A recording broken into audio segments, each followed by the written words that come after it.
Uvaj David in David, zdravo. Lep pozdrav. Sicer te poznamo iz drugačne glasbe, kot jo ustvarja sedaj, bolj iz rok glasbenih voda. Ja, res je, predvsem tudi iz bendovskih okoliščin. Kako to, da si se sedaj podal v plesne ritme? Mislim, v resnici so me že vedno zanimali, pa recimo, da sem v zadnjih letih nekako zgradil dovolj nekega znanja ali pa spretnosti, pa mogoče samozavesti, da sem lahko v takem kontekstu začel več ustvarjati. Bi lahko potem tvojo glasbo sedaj označili kot moderni pop oziroma alter pop, kot nekateri označujejo tudi to? Mislim, da ja. Zelo korektna ocena. Kako to pa, da si svojemu imenu zraven dodal še Y?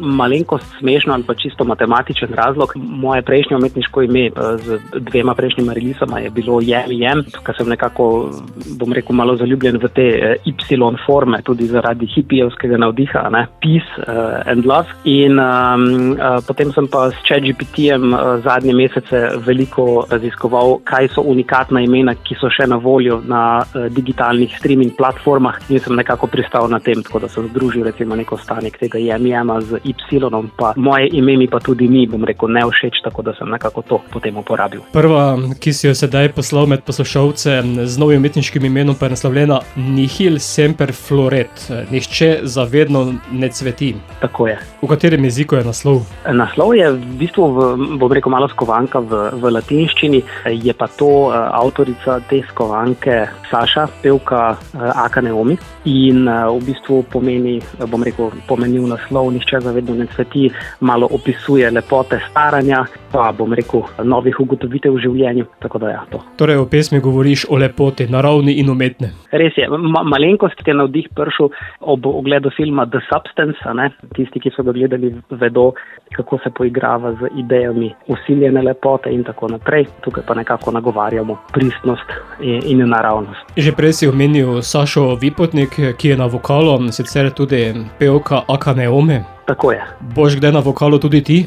Mogoče, ne izključujem teh možnosti, ampak bomo videli. Pesem je nadgrajena tudi z videopodobo? Res je, tudi. Video je ustvarila mlada režiserka, umetnica Hana Koselj-Marušič, ki se mi zdi, da je naredila zelo dobro delo s tem spotom, oziroma predvsem, bom rekel, zelo dober občutek je ujela tudi na tej vizualni plati. To je prva skladba. Kako razmišljaš naprej? Kako razmišljam naprej? Ne razmišljam, delam praktično. Novi komadi so že v nastajanju, do konca leta bo v vsakem primeru še nekaj izidov, ampak najverjetneje se bo to začelo po koncu poletja. Zdaj so počitnice oziroma ljudje so že malo mentalno, pa bom rekel tudi z vsemi štirimi že malo na dopustih, tako da si bomo tudi mi to privoščili in potem začetku jeseni naprej. Bomo pa si mi privoščili sedaj tudi tvojo skladbo, zato Uvaj David, Nihče za vedno ne cveti. Tako, najlepša hvala.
Nihče za vedno ne cveti.